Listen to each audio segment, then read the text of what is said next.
Hey everyone, so another video, and the video I want to film today is actually about quite a funny topic. The topic of this video, well, yes, it's from a more well-known ship in a massively well-known conflict.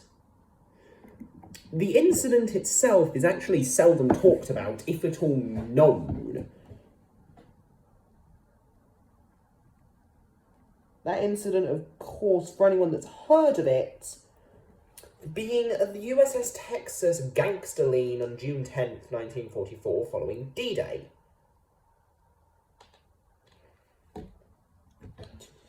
And obviously, a bit of backstory about the USS Texas. She was built prior to World War I, at least when America joined World War I,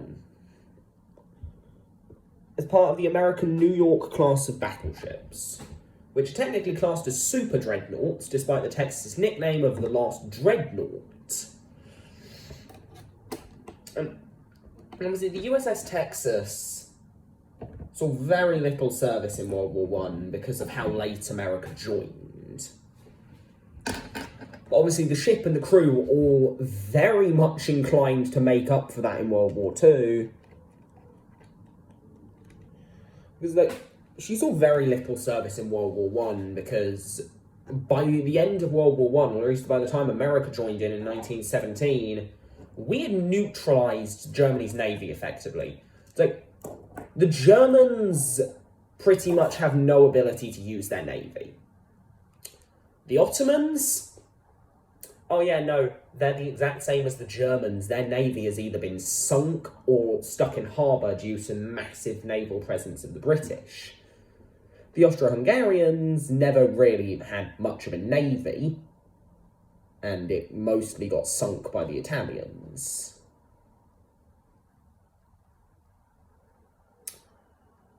And then the few other minor countries that joined World War I didn't have much of a navy, if at all, to fight with. And what they did have was promptly sunk or surrendered. So obviously by the time America gets involved in World War I, there's actually very little for the USS Texas to do.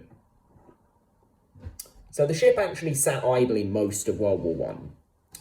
In World War II, however, having survived the interwar period, the USS Texas and its crew, obviously, by the beginning of World War II, the USS Texas is not the deadliest ship on Earth anymore.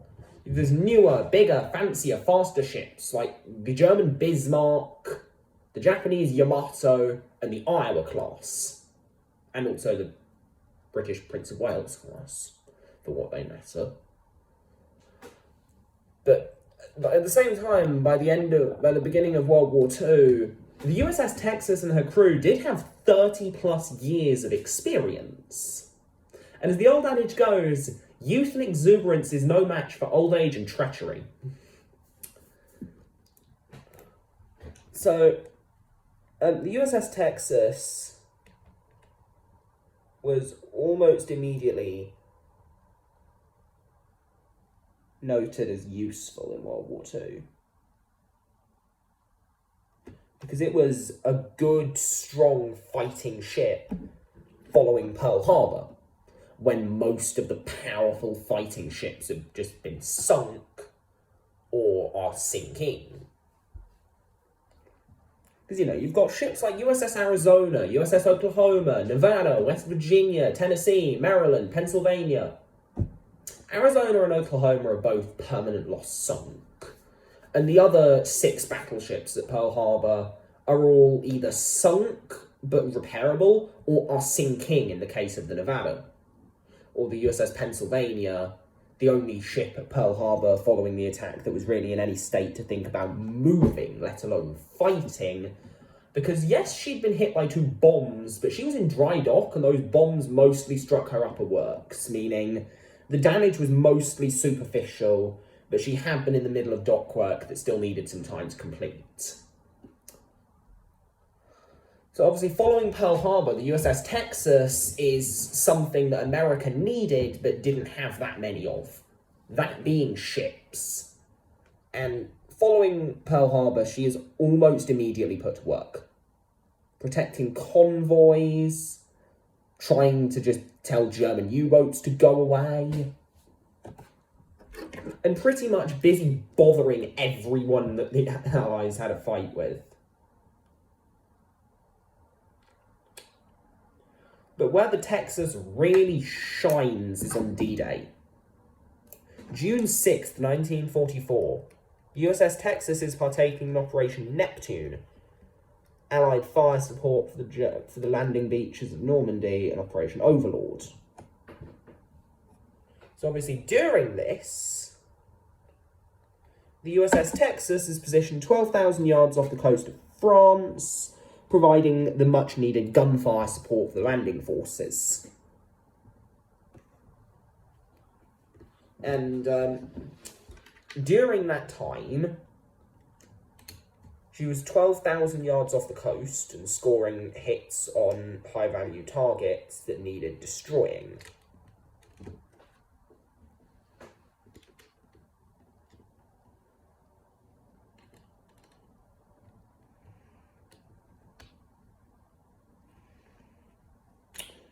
And 4 days after D-Day, on June 10th, 1944, when most other Allied ships have gone back to harbour for reassignment and potential repairs needed, because they can't any longer hit the Germans because they've moved too far inland, the USS Texas stayed behind, to the surprise of some, because the Germans that she was trying to hit were definitely too far inland for her guns to hit at 12,000 yards off the coast.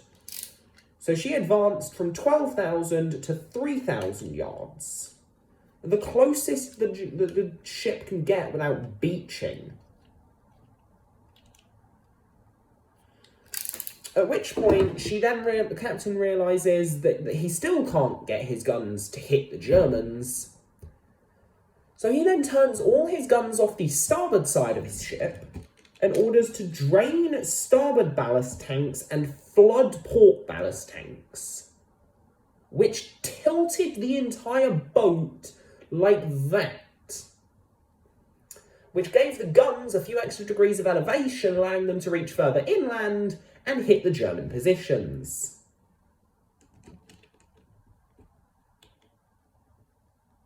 Which is absolutely incredible.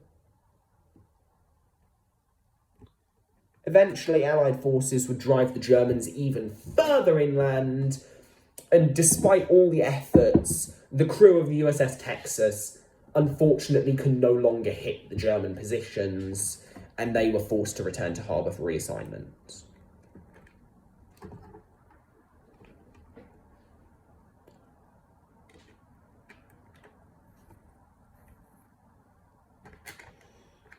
The Texas would then go to the Pacific Theatre, where she would serve in Iwo Jima and Okinawa. Before the end of World War II, when the Texas would then begin America's proud tradition of having their best battleships become floating museums, unlike the other best battleships on Earth, which have a proud habit of becoming tetanus-infested fish habitats, like the German Bismarck or the Japanese Yamato. The Yamato, delicately placed at the bottom of the Pacific by the USA, and the Bismarck, delicately placed at the bottom of the Atlantic by the UK. So the moral of the story is, don't pick a fight with America or Britain, because we are going to take your best battleships and delicately place them at the bottom of the ocean in several hundreds of pieces.